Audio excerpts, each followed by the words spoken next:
नमस्कार। आज हम Kaladan multi modal transit transport परियोजना पर बात कर रहे हैं। हमारे पास कुछ लेख और नोट्स हैं इस पर। तो कोशिश रहेगी कि हम समझें कि भाई ये प्रोजेक्ट है क्या, भारत और म्यांमार के लिए इसका क्या मतलब है और अभी क्या स्थिति है इसकी। ये प्रोजेक्ट जो भारत के पूर्वी तट को उसके नॉर्थ ईस्ट राज्यों से जुड़ेगा, खासकर मिजोरम से म्यांमार के रास्ते, काफ़ी महत्वाकांक्षी लगता है। तो चलिए शुरू करते हैं। ये परियोजना जिसे 2008 में मंजूरी मिली थी और फंडिंग भारत सरकार की है, विदेश मंत्रालय से करीब $484 मिलियन। असल में इसका मकसद क्या है? हाँ, देखिए इसका जो मुख्य लक्ष्य है वो है भारत के पूर्वोत्तर क्षेत्र को एक दूसरा रास्ता देना, हम्म, ताकि जो संकरा सिलीगुड़ी कॉरिडोर है ना, जिसे चिकन नेक भी कहते हैं, उस पर हमारी निर्भरता थोड़ी कम हो सके। और ये सिर्फ एक विकल्प नहीं है जैसा कि कुछ रिपोर्ट्स बताती हैं, ये एक रणनीतिक जरूरत भी है आज के जियोपॉलिटिक्स को देखते हुए। मतलब कोलकाता पोर्ट से म्यांमार में सिथवे पोर्ट तक ये करीब 539 किलोमीटर्स का रास्ता है। और दिलचस्प बात यह है कि सिथवे में जो गहरा बंदरगाह बना है वो भारत ने ही बनवाया है। अच्छा, ये भारत ने बनाया है? हाँ, फिर दूसरा चरण है नदी का जलमार्ग, सितवे से कलादान नदी पर ही आगे पलेथवा तक, ये लगभग 158 किलोमीटर्स है। ठीक है। और तीसरा वो है सड़क मार्ग, पलेथवा से भारत म्यांमार बॉर्डर पर मिजोरम में जोरिनपुई तक। ये करीब 110 किलोमीटर्स की सड़क है, पहाड़ी इलाके से गुजरती है और फिर ये आगे मिजोरम के रोड नेटवर्क से जुड़ जाती है। तो ये तो वाकई एक मिलाजुला नेटवर्क हो गया, समुद्र, नदी और फिर सड़क। लेकिन सिर्फ एक रास्ता बनाने से आगे बढ़कर, जैसा कि आप कह रही थी और जैसा सूत्रों में भी है, इसका रणनीतिक महत्व क्या है? क्यों इतना अहम है?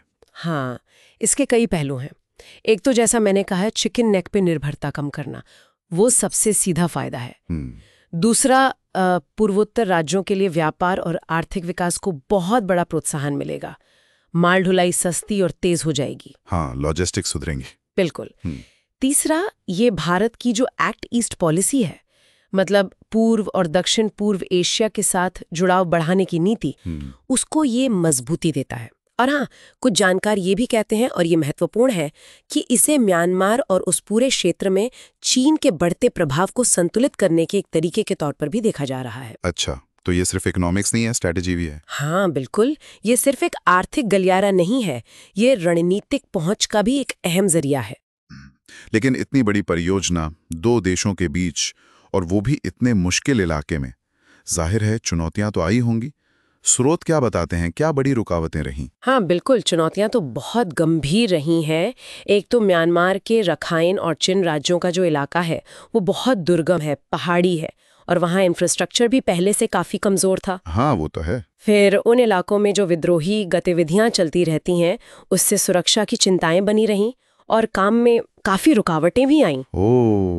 उसके ऊपर से फिर कोविड-19 महामारी आ गई और 2021 में म्यांमार में जो सैन्य तख्तापलट हुआ, उससे जो राजनीतिक अस्थिरता आई, उसने हालात और मुश्किल कर दिए।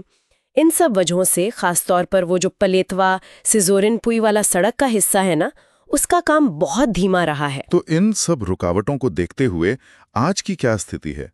मतलब प्रोजेक्ट कहाँ तक पहुंचा है? क्या ये रुक गया है? रुका तो नहीं है, पर रफ्तार बहुत धीमी है, ये कहना पड़ेगा।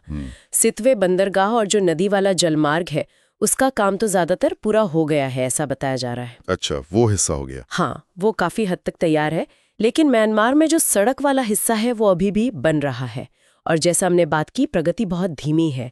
जानकारी ये भी है कि भारत अब इस काम में तेजी लाने के लिए कुछ और विकल्प देख रहा है, जैसे शायद किसी तीसरे पक्ष के ठेकेदारों को शामिल करना, या हो सकता है मिलिट्री इंजीनियरिंग की मदद लेना, ताकि इसे किसी तरह पूरा किया जा सके। हाँ बिल्कुल, कोशिश यही है कि इसे अंजाम तक पहुंचाया जाए। तो संक्षेप में कहें तो कलादान परियोजना भारत के पूर्वोत्तर के विकास और उसकी रणनीतिक पहुंच के लिए एक बहुत बड़ी ऐतिहासिक पहल है।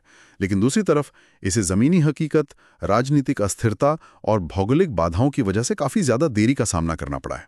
एक तरह का विरोधाभास है। सही कहा आपने। अगर ये परियोजना पूरी हो जाती है तो इसमें कोई शक नहीं कि कोलकाता से मिजोरम तक की दूरी और सफर का समय बहुत कम कर देगी। ये पूर्वोत्तर भारत की पहुंच के लिए मतलब एक क्रांति जैसा हो सकता है। इससे न सिर्फ हमारे आर्थिक रिश्ते मजबूत होंगे, बल्कि म्यांमार और पूरे दक्षिण पूर्व एशियाई क्षेत्र के साथ भारत का रणनीतिक जुड़ाव भी गहरा होगा। आज की ये जो चर्चा है वो यही दिखाती है कि इस तरह की बड़ी इंफ्रास्ट्रक्चर परियोजनाएं कितनी जटिल हो सकती हैं, खासकर जब वो अंतर्राष्ट्रीय सीमाओं और मुश्किल इलाकों से जुड़ी हों। और यहीं से एक बड़ा सवाल भी मन में आता है जिस पर शायद हमें आगे सोचना चाहिए। हाँ। कि अगर और जब ये परियोजना पूरी हो जाती है तो ये सिर्फ भारत म्यांमार के रिश्तों को ही नहीं बल्कि पूरे दक्षिण पूर्व एशिया में जो शक्ति संतुलन है, जो रीजनल डायनामिक्स हैं, उनको किस तरह से प्रभावित कर सकती है। इसका असर शायद हमारी आज की सोच से कहीं ज्यादा गहरा हो। हाँ, ये सोचने वाली बात है।